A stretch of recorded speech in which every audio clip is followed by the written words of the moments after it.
عزیزان گرامی، یہ ولایت اگر نہ ہو تو دین سمجھ میں صحیح طریقے سے نہیں آ سکتا۔ اس کی وجہ یہ ہے کہ مذہب کی کہانی کو سمجھنے کے لیے تھوڑا دماغ، تھوڑی عقل، تھوڑی فکر استعمال کرنا پڑے گی۔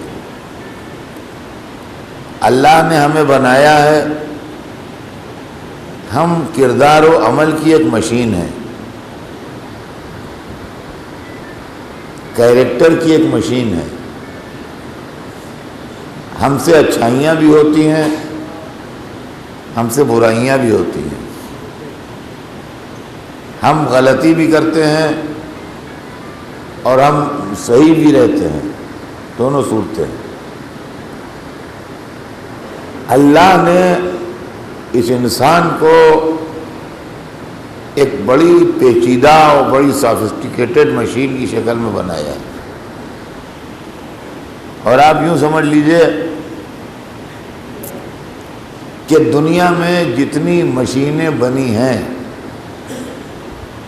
سب اسی کے ہاتھ کی بنی ہوئی ہیں۔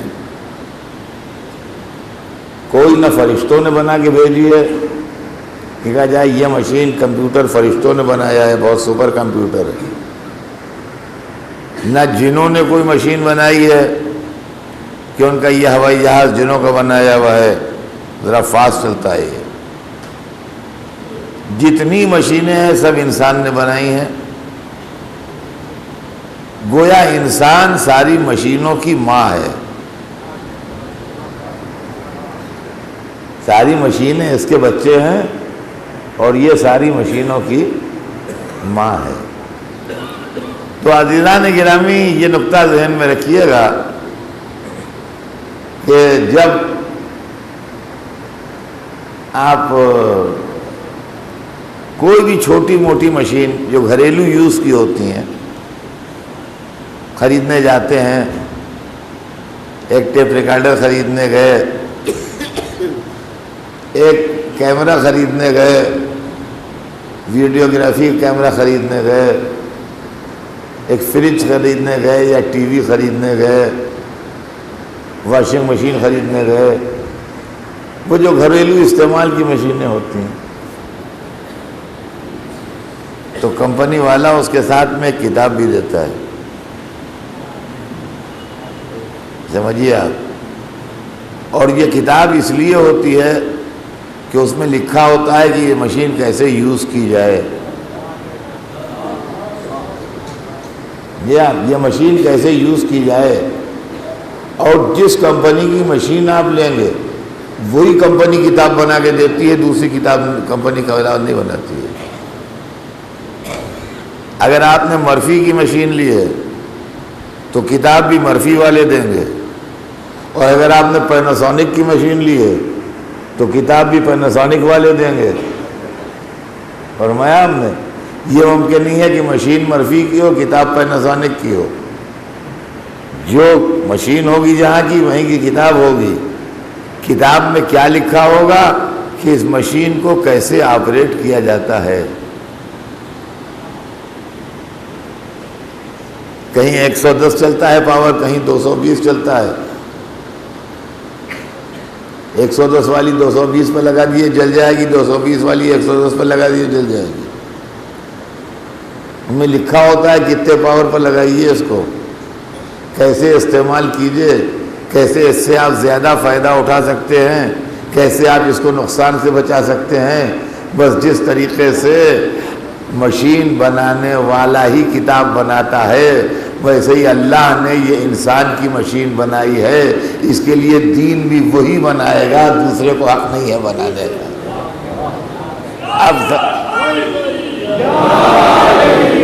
اب سمجھے آپ مذہب کیوں وہ بنائے گا؟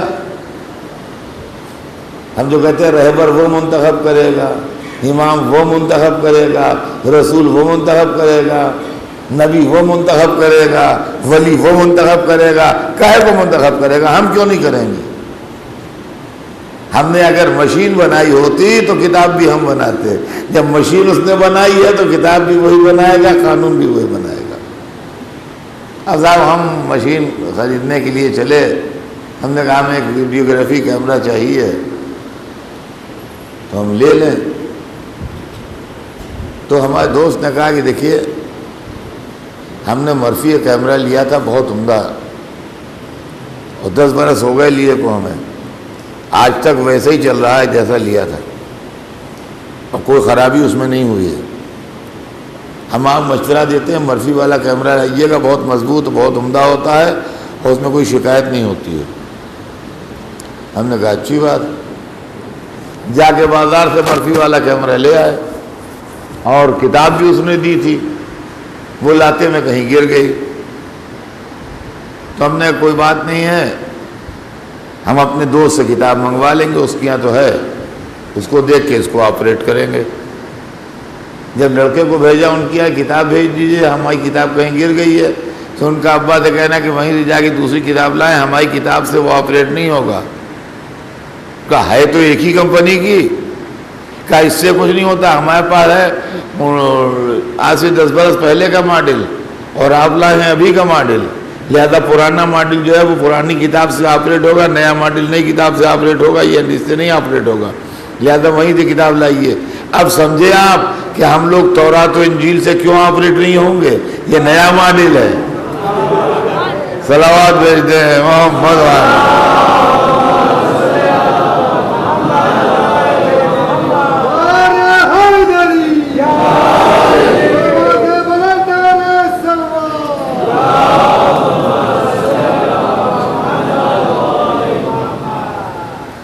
عزیزان گرامی ایک نقطہ اور بھی ذہن میں رکھیے, یہ تو چھوٹی چھوٹی مشینیں ہوتی ہیں جو گھریلو یوز کی ہوتی ہیں, اور ملکوں میں ڈیل ہوتی ہے, بڑے بڑے پروجیکٹ آتے ہیں, پوری پوری فیکٹریاں آتی ہیں باہر سے, پورے کارخانے آتے ہیں, وہ بڑی ہیوی مشینیں ہوتی ہیں, وہ جہازوں بلد کے آتی ہیں, بہت بڑی بڑی مشینیں. تو جہاں سے پورا پروجیکٹ آتا ہے وہیں سے انجینئر بھی آتے ہیں. اگر جرمنی سے آ رہا ہے پروجیکٹ تو اس کو چلانے والے انجینئرز بھی جرمنی سے آئیں گے, سیٹ کرنے والے اور لگانے والے.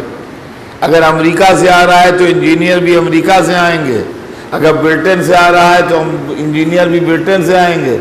اگر ہندوستانی یہ جھگڑا کرنے لگیں کہ مشین تو ہم وہاں کی لے لیں گے لیکن انجینئر ہمارے ہوں گے, تو یہ تو فیکٹری بند پڑی رہے گی, پروڈکشن نیل ہو جائے گا, یہ مال صحیح نہ بنے گا. عزیزان گرامی, دین جو ہے وہ الہی پروجیکٹ ہے. جب اس نے اس دنیا میں یہ پروجیکٹ ڈالا تو اس کو چلانے والے بھی ادھر ہی سے آئیں گے, یہاں کے انجینئر نہیں چلا پائیں گے. فرمایا ہم نے یہاں کے انجینئر نہیں چلا پائیں گے اسے.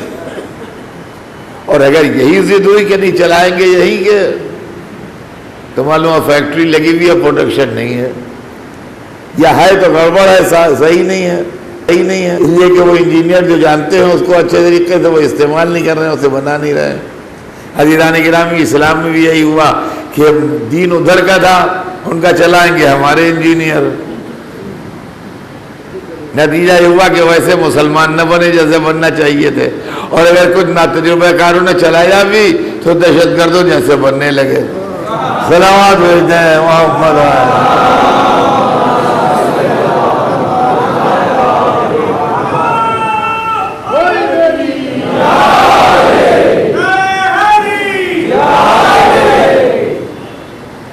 تو عزیزان گرامی, مسئلہ یہ ہے کہ دین کا مسئلہ جو ہے اس کو سیاست میں نہ لیں. ولایت کا مسئلہ جو ہے یہ سیاسی مسئلہ نہیں ہے. ہاں, حکومت کے مسئلے جو ہیں, اقتدار کس کے پاس رہے, خزانہ کس کے پاس رہے, لشکر کس کے پاس رہے, فوجیں کس کی اطاعت کریں, اس کے لیے دنیا نے اپنے ایمان بیچے, عقیدے بیچے, مذہب بیچے. وہ مذہب کو سمجھ ہی نہ پائے کہ کیا ہے. وہ دھرم کو، مذہب کو، ریلیجن کو سمجھ ہی نہ پائے کہ کیا ہے۔ جب وہ آرگنائز ہو گئے، جب وہ منظم ہو گئے، انہوں نے اٹھا کے اقتدار، بس اور کچھ نہیں، پاور، حکومت، سلطنت۔ اسلام کدھر گیا؟ مذہب کدھر گیا؟ عزیزان گرامی، غور طلب بات یہ ہے کہ سرور کائنات دین لائے تھے، اسلام دکھ درد کا علاج تھا، اسلام کے فلسفے کو لوگ سمجھے ہی نہیں، اسلام بیماروں کے لیے دوا تھا، اسلام کوئی وہ چیز نہیں ہے کہ جو کوئی بادشاہت بنانے کے لیے اور حکومت کے لیے انہوں نے کچھ کیا تھا۔ لیکن جنہوں نے مذہب کو ہائی جیک کر کے حکومت میں تبدیل کیا، ان کے لیے اسلام حکومت تھا، ان کے لیے اسلام دولت تھا، ان کے لیے اسلام اقتدار تھا۔ انہوں نے اللہ کو مانا، رسول کو مانا، یہ ماننا پولیٹیکل تھا، اس لیے کہ اس کے آگے نہیں مانا۔ اور کیا ہم نے اس کے آگے نہیں مانا۔ رسول چلے گئے، اللہ سامنے نہیں ہے، قرآن ہماری بغل میں ہے، جیسے چاہیں گے اس کا انٹرپریشن کر دیں گے۔ نتیجہ یہ ہوا کہ صحیح اسلام لوگوں کی نگاہوں کے سامنے آیا ہی نہیں۔